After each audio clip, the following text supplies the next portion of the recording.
carbon dioxide carried a small amount dissolved in plasma, about 23% attached to the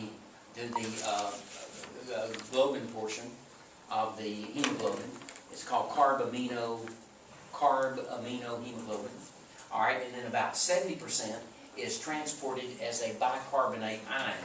All right, now right here. So okay, here is this. Now this is what you're going to see on this handout sheet you've got. You see on this handout sheet you've got, you see CO2. Okay, at the cell level on the little handout, you see CO2. What you're going to see is you're going to see something like CO2 plus H2O, and here's the cell out here. All right, now what are these waste products of? Do y'all remember from metabolism? These are the waste products of cell metabolism, right? Krebs cycle, the electron transport. What are end products? CO2. Where does the CO2 come from that we exhale? Do y'all remember that? You remember that? Remember the Krebs cycle? You don't remember that. Remember the oxaloacetic combining with citric to form combining with acetyl-CoA, the acetyl-CoA to form citric, isocitric. What does isocitric do? What does it do? It gives up CO2. Remember when the person left our party when we told that story? Gives up CO2, and the H is combined with NAD to form NADH2, and that CO2, all that CO2 in all the trillions of cells in our bodies, that CO2 that's given up, that's this. So CO2 plus H2O then, all this reverses.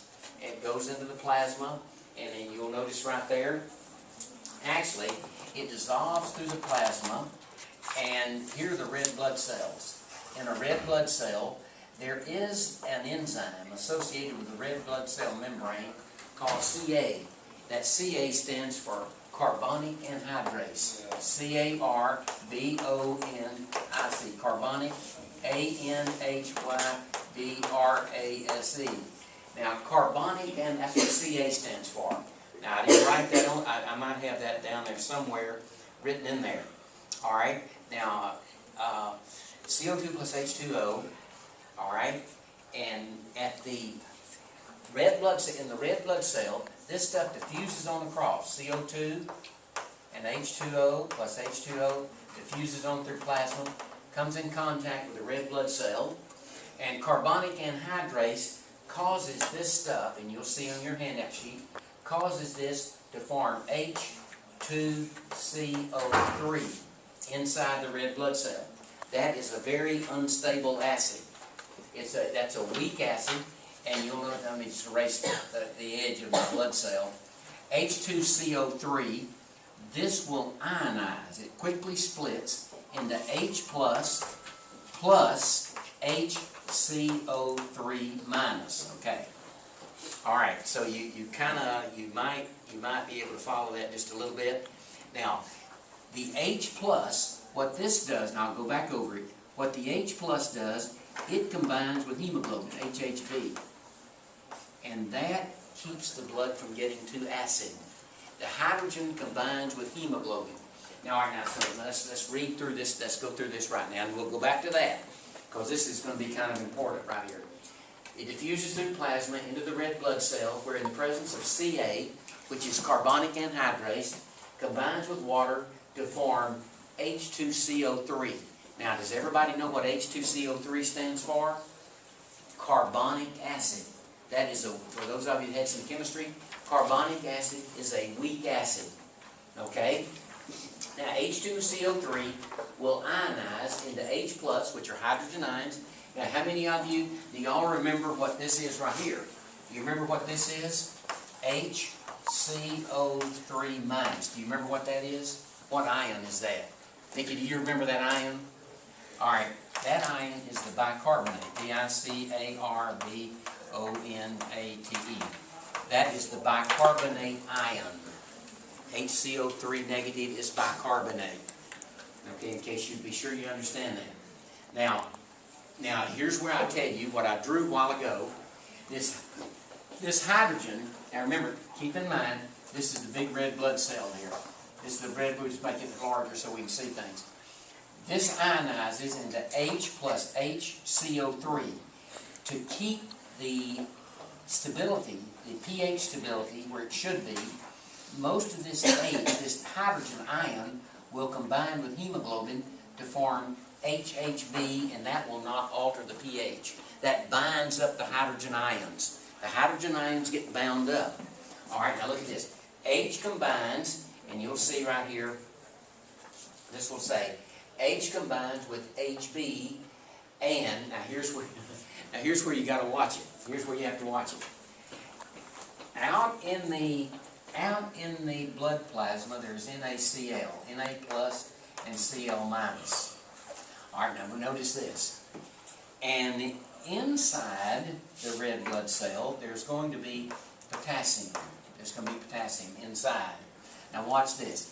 This HCO3 moves out and combines with sodium, NaHCO3, that is sodium bicarbonate. And when this happens, Cl moves in and combines with this intracellular ion, potassium, to form, and you'll see on your sheet there, potassium chloride. Now, here's what will be on your test. Here's what will be on your test. You're not going to have to draw this, but here's what will be on your test.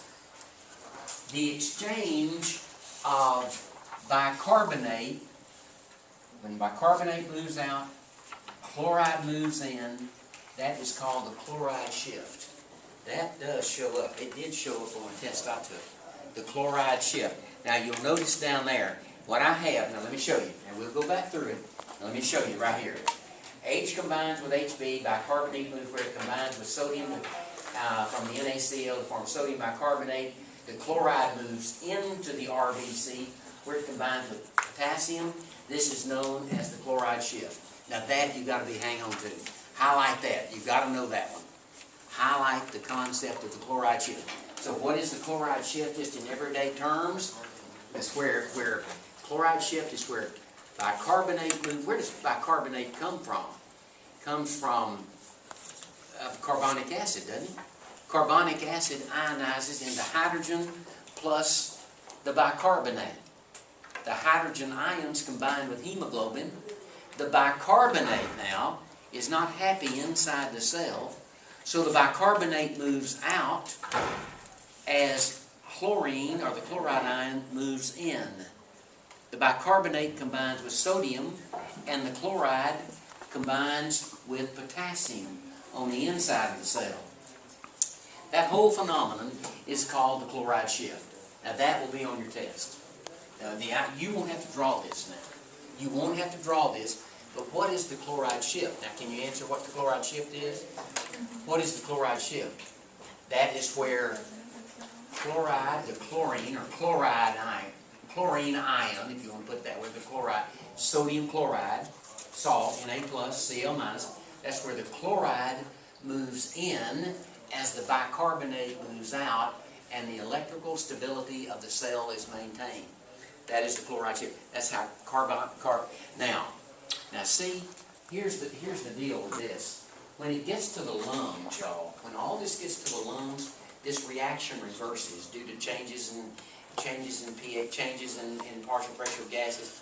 All this reverses. So at the lung, here's where a COPD person is in trouble. This is where a COPD, chronic obstructive pulmonary disease person, is in trouble. They're in trouble right here at the lung level. At the lung level, they cannot, that person with emphysema and chronic bronchitis, they cannot get this carbon dioxide out. They take in oxygen, but carbon dioxide tends to build in the blood, and they go into what's called respiratory acidosis. That is a serious thing. Respiratory acidosis is a very serious situation.